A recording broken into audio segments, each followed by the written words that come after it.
Hi, my name is Dr. Devi Shetty. হ্যাঁ, আমি doctor দেবী শেঠির Rabindra Narayana hospital তার কথা বলতেছি। আপনারা যারা ভারতে চিকিৎসার জন্য যেতে চান, সেটা ডক্টর দেবী শেঠির রবীন্দ্র নারায়ণা হসপিটাল ব্যাঙ্গালোর অথবা চেন্নাই অ্যাপোলো হসপিটাল কিংবা ভ্যালোরে অথবা যদি দিল্লিতে যেতে চান, আপনারা সেই হাসপাতালগুলোতে কিভাবে যাবেন সহজে কম পয়সায় সুন্দরভাবে, সেই বিষয়ে আপনাদেরকে আমি জানাতে এসেছি। আপনারা জানতে পারবেন কিভাবে আপনারা কম পয়সায় খুব সহজে ভালোভাবে যেতে পারবেন। কারণ আমি কয়েকদিন আগে গিয়েছিলাম, আমাকে অনেকে অনেক রকমের পরামর্শ দিয়েছিলেন। যেহেতু আমি জানতাম না, তাই কারো পরামর্শ কাজে লেগেছে, কারো পরামর্শ আমার জন্য আরও অসুবিধার কারণ হয়েছে।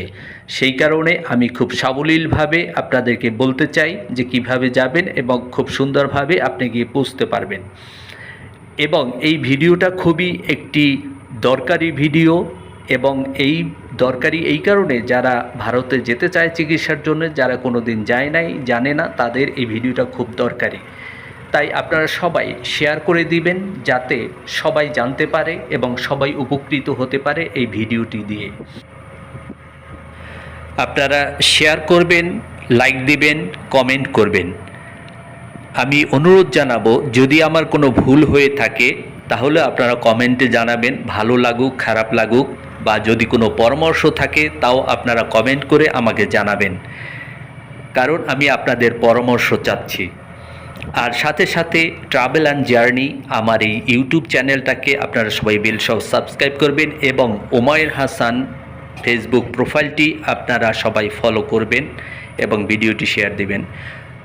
তো প্রিয় দর্শক শ্রোতা, এখন আমি শুরু করতে যাচ্ছি। যারা অলরেডি ভারতের চিকিৎসার ভিসা পেয়ে গেছেন অথবা ট্যুরিস্ট ভিসা পেয়েছেন, তারা কিভাবে ভারতে যাবেন সেই বিষয়টা আমি আপনাদেরকে বলতে চাচ্ছি।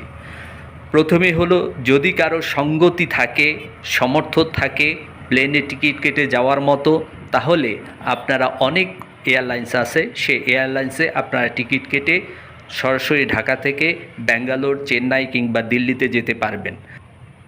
এক এক এয়ারলাইন্সের এক এক রকমের ভাড়া থাকে, সমস্ত এয়ারলাইন্সের একই রকম ভাড়া থাকে না। আর প্লেনের সিট যখন বেশি খালি থাকে তখন ভাড়া একটু কম থাকে, আর সিটগুলো যখন বুকিং হয়ে যায়, সিট খালি কম থাকে, তখন ভাড়াটা বেশি থাকে। তো এরকম করেই হয়। আর বাংলাদেশের ট্রাভেল এজেন্সিগুলো প্লেনের ভাড়া একটু বেশিই নেয়,